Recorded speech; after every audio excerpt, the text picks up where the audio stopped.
Bonsoir, ce jeudi était frais en Bretagne, très chaud en Méditerranée et entre les deux, des orages. On commence à en avoir l'habitude, des orages forts comme ici du côté de Neuchâtel. Nous sommes en Suisse avec un déluge de pluie et de grêle qui s'est abattu en fin d'après-midi. Plusieurs orages de nature supercellulaire avec de violentes chutes de grêle comme ici dans le département de la Drôme. Nous sommes à Saint-Laurent en Royan avec des grêlons qui parfois on peut atteindre 3 à 4 cm de diamètre. Beaucoup de grêle également en cette soirée sur la commune de Gourdon dans le département du Lot, avec, vous le voyez là également, un orage intense. Et d'ailleurs, par endroits, les sols ont été totalement tapissés par la grêle, comme ici et sur la commune d'Esclotte, dans le département du Lot-et-Garonne. On a même l'impression de voir des sols enneigés, mais non, il s'agit bien de grêle. Attention, les prochaines heures vont rester sous haute surveillance, avec encore de forts orages cette nuit et qui vont glisser du midi toulousain en direction des Alpes. Ils pourront aussi déborder jusqu'au Languedoc, toujours un risque de grêle et de pluie intense. Et puis sur le nord du pays, jusqu'en Belgique, on attend de fortes pluies, notamment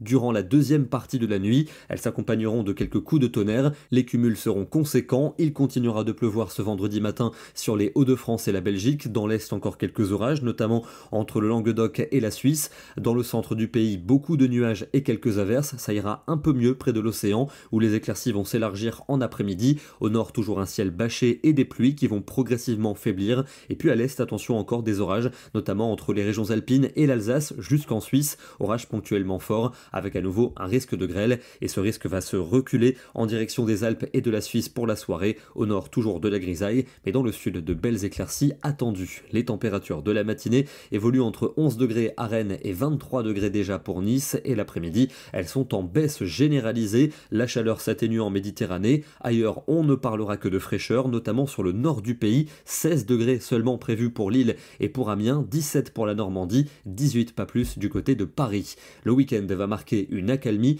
avec le retour du soleil au sud pour samedi. Au nord, un ciel variable, quelques ondées localisées encore possibles. Les températures seront bien fraîches le matin. L'après-midi, elles auront du mal à atteindre les normales avec seulement 20 à 24 degrés en moyenne, jusqu'à 30 pour la Côte d'Azur et pour la Corse. Dimanche, le temps s'annonce lumineux pour la fête nationale. Cependant, le soleil sera souvent voilé entre le centre-ouest et les frontières du nord. Les températures seront encore bien fraîches le matin, mais l'après-midi, elles seront en hausse avec le retour de la chaleur dans la moitié sud, où il fera souvent entre 27 et 30 degrés. Le temps qui sera plutôt lourd pour lundi, avec à nouveau des nuages qui arriveront par le nord-ouest, accompagnés de quelques averses. À l'avant, on va surveiller un risque orageux entre les Pyrénées et les frontières du nord, gagnant l'est en toute fin de journée. On en reparlera. Pour mardi, ce risque devrait s'évacuer vers la Suisse et les Pyrénées, avec à l'arrière un ciel variable, des températures à peine de saison. Elles devraient commencer à remonter pour mercredi, puisque les hautes pressions devraient a priori revenir, avec un franc soleil pour les régions du sud, au nord encore quelques passages nuageux, et le beau temps pourrait s'affirmer jeudi avec du soleil mais aussi une chaleur de plus en plus forte, moyenne de 28 au nord et de 32 pour le sud. On termine dans la Drôme où des orages violents ont circulé en fin de journée, ici une supercellule orageuse avec une structure nuageuse très impressionnante. D'ailleurs, on observe des teintes légèrement bleutées dans ce nuage, c'est généralement signe de grêle. Demain, nous serons le vendredi 12 juillet et nous fêtons la Saint-Olivier. Bonne soirée à tous et à demain.